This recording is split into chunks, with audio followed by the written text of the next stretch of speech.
Au sommet de sa gloire en 2023, Francis Ngannou a toutefois décidé de quitter l'UFC.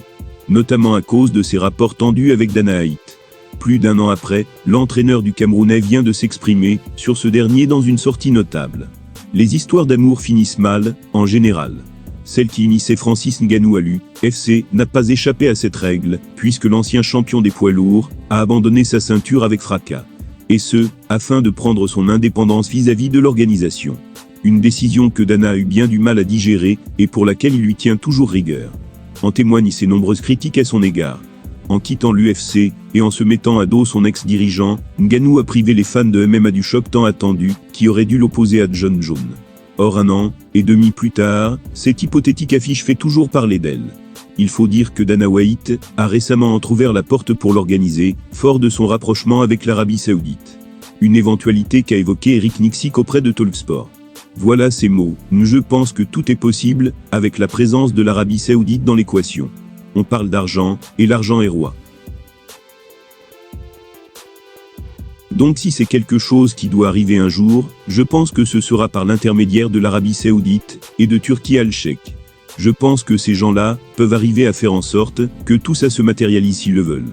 Ainsi, grâce à la potentielle somme d'argent que pourraient mettre les Saoudiens sur la table, le fameux duel Ngannou versus Jones pourrait avoir lieu.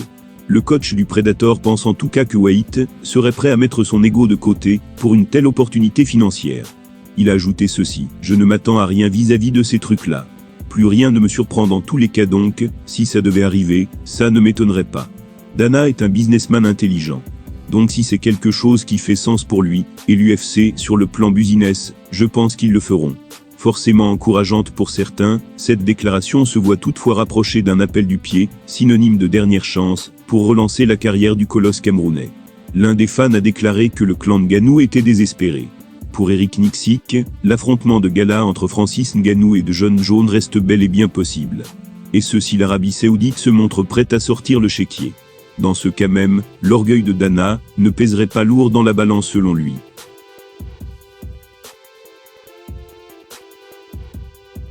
Que le monde du MMA français a changé depuis les débuts de Cyril Gane.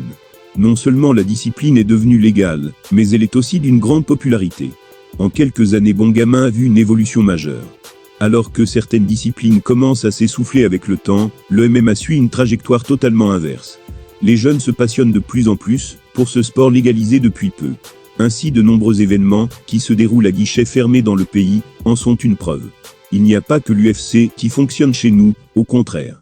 Quand Cédric Doumbé est annoncé comme tête d'affiche par exemple, aussi bien pour le PFL que pour le Bellator, il est capable de remplir la Cor Arena en quelques minutes. De même quand Saladin Parnasse a débarqué à Paris, avec le KSW, il a été accueilli par des milliers de fans acquis à sa cause dans les gradins. Et les organisations nationales ne sont pas en reste avec l'Hexagone qui surfe par exemple sur la YMMA pour se développer. Bref, les combattants tricolores, qui ont longtemps été vus comme des barbares par le grand public, sont aujourd'hui de véritables célébrités. Cyril Gane, pionnier grâce à son parcours à l'UFC, sent bien la différence de traitement entre ses débuts et aujourd'hui.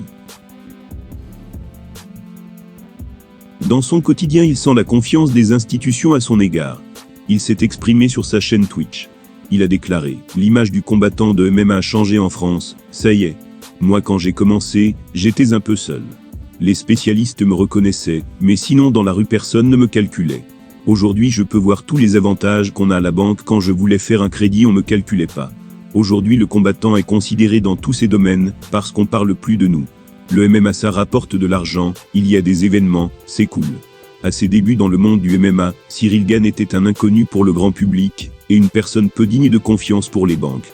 Parce qu'il ne gagnait pas encore des millions, toutes refusaient de lui prêter le moindre euro. La situation a bien changé selon Bon Gamin, puisque cette discipline est aujourd'hui majeure dans le pays. Quand on remplit des salles de 20 000 places en quelques minutes, on mérite le respect. Les combattants de MMA sont passés d'inconnus peu respectés à véritables superstars en l'espace de quelques années. Ils ne vont pas s'en plaindre. Cyril Gane et les autres sont désormais à l'aise financièrement, populaires, que demander de plus?